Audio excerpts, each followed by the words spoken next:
بسم اللہ الرحمن الرحیم۔ امام حسین کی شہادت کے بعد گھوڑا کہاں چلا گیا اور اب اس کی واپس آمد کب ہوگی؟ مولا حسین کو وہ گھوڑا کہاں سے ملا تھا؟ یہ سب جانتے ہیں ہم اس ویڈیو میں، لہٰذا ویڈیو اینڈ تک دیکھیں۔ میدان کربلا میں حق کی خاطر جان قربان کرنے والے امام حسین کے 72 ساتھی تھے جو اس عظیم معرکے میں شہید ہو کر تاریخ میں زندہ جاوید ہو گئے۔ مولا حسین علیہ السلام کے ساتھیوں میں سے ایک نام ذوالجناح کا آتا ہے جو امام کی ہر آزمائش اور مصیبت میں ساتھ رہا اور آخری دم تک آپ کا ساتھ نہیں چھوڑا۔ یہ کوئی سپاہی یا جنگجو نہیں بلکہ ایک بے زبان ذوالجناح گھوڑا تھا جس نے اپنی قربانی اور وفاداری کے ذریعے اپنا نام تا قیامت تک اہل بیت رسول کے ساتھ جوڑ لیا۔ مولا حسین کو اس گھوڑے سے بچپن سے ہی بہت لگاؤ تھا۔ ایران کے بادشاہ نے گھوڑا رسول اللہ صلی اللہ علیہ وسلم کو تحفے میں دیا تھا اور آپ نے وہ تحفہ قبول کیا تھا، اور پیارے نبی سرکار دو عالم کا یہ مشہور معجزہ ہے کہ آپ ایک مرتبہ جس گھوڑے کے اوپر بیٹھ جایا کرتے تھے اس گھوڑے کی عمر بڑھ جایا کرتی تھی، اسی لیے گھوڑا اتنا وقت گزر جانے کے بعد بھی کربلا میں جوان اور صحت مند تھا۔ مولا حسین کے گھوڑے کی تیز رفتار اور اس کی خوبصورتی کی وجہ سے اس گھوڑے کا نام ذوالجناح رکھا گیا تھا۔ جب بھی یہ گھوڑا جنگ کے میدان میں دشمن پر حملہ آور ہوتا تھا تو ایسے لگتا تھا جیسے گھوڑا بھاگ نہیں رہا بلکہ اڑ رہا ہے، اسی لیے اسے ذوالجناح یعنی دو پروں والا گھوڑا کہا جانے لگا تھا۔ ایک مرتبہ مولا حسین علیہ السلام رسول اللہ صلی اللہ علیہ وسلم کے پاس گئے۔ اس وقت پیارے نبی سرکار دو عالم گھوڑے کے پاس موجود تھے اور آپ کے پاس کچھ صحابہ بھی موجود تھے۔ پیارے نبی سرکار دو عالم نے مسکرا کے مولا حسین کی طرف دیکھا اور فرمایا، اے بیٹے حسین، کیا تم اس گھوڑے پر سواری کرو گے؟ مولا حسین علیہ السلام نے ہاں میں جواب دیا۔ مولا حسین علیہ السلام کی یہ بات گھوڑے نے سن لی۔ گھوڑا امام حسین علیہ السلام کے قدموں کے پاس آ کر بیٹھ گیا تاکہ آپ اس پہ آسانی سے بیٹھ کر سواری کریں۔ اس کے بعد مولا حسین علیہ السلام نے اس گھوڑے پر بیٹھ کر سواری کی۔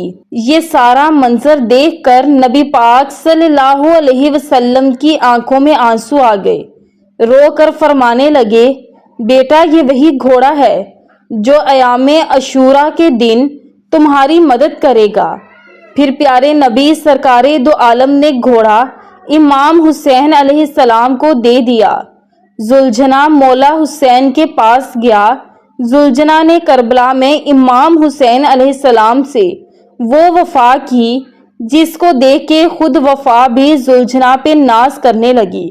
امام حسین علیہ السلام کے گھوڑے کے بارے میں یہ بات مشہور ہے کہ جب یزید نے مولا حسین کا پانی بند کیا تو ذوالجناح کو کئی بار پانی پینے کا موقع ملا، لیکن ذوالجناح نے پانی نہیں پیا۔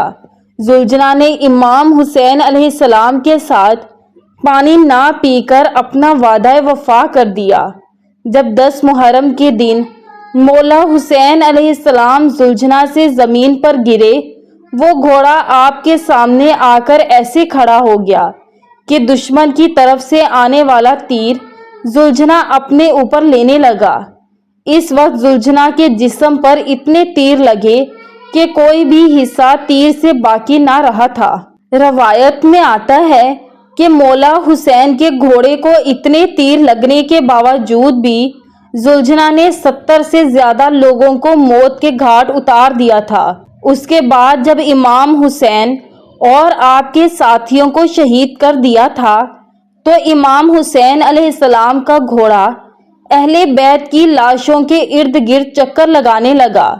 اس کے بعد ذوالجناح امام حسین علیہ السلام کے جسم کے پاس آ کر بیٹھ گیا۔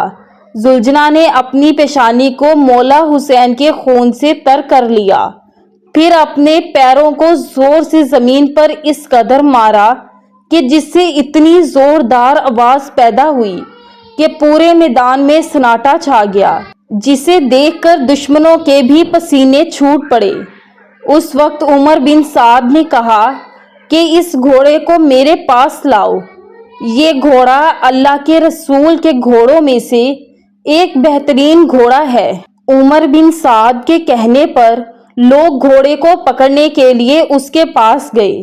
جیسے ہی زلجنا کے پاس آئے، زلجنا نے اتنے زور سے اپنا پاؤں مارا کہ ان کو واپس جانے کا موقع بھی نہ مل سکا۔ یہ دیکھ کر عمر بن سعد نے کہا کہ اس کو اس کے حال پر چھوڑ دو، دیکھتے ہیں کہ یہ کیا کرتا ہے۔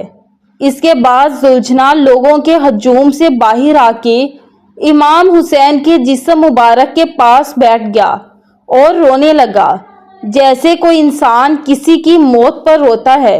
بعض اہل علم زلجنا کو ایک مقدس گھوڑا تصور کرتے ہیں جو جنت کی سواریوں میں سے ایک سواری ہے، اور اللہ نے نبی کے لیے اسے آسمان سے نازل فرمایا تھا، جس طرح اللہ نے حضرت سلیمان کو گھوڑے عطا کیے تھے جن کی پیشانی پہ چمکدار سینگ ہوا کرتے تھے اور ان کے پر بھی ہوتے تھے۔ بعض اہل علم نے لکھا، زلجنا کوئی عام نہیں بلکہ جن تھا جس کو اللہ نے اہل بیت کی خدمت کے لیے بھیجا تھا، اور شہادت حسین کے بعد وہ واپس لوٹ گیا۔ بعض نے لکھا کہ وہ دوڑتا ہوا نہر القمہ کی جانب گیا جہاں حضرت عباس کو شہید کیا گیا تھا، وہ اس نہر میں داخل ہو کر کہیں غائب ہو گیا۔ بعض لوگوں نے لکھا کہ وہ صحرا میں نکل گیا، پھر کبھی دکھائی نہیں دیا۔ ایک گروہ کا عقیدہ یہ بھی ہے کہ امام مہدی کے ظہور کے وقت زلجنا کی دوبارہ آمد ہوگی اور وہ امام کا سواری ہوگا۔ ناظرین، آج کی ویڈیو آپ کو کیسی لگی؟ اپنی رائے کا اظہار کمنٹ میں ضرور کریں، اور اگر آپ ہماری نئی ویڈیو دیکھنا چاہتے ہیں تو ہمارے چینل کو بھی سبسکرائب کریں۔ شکریہ۔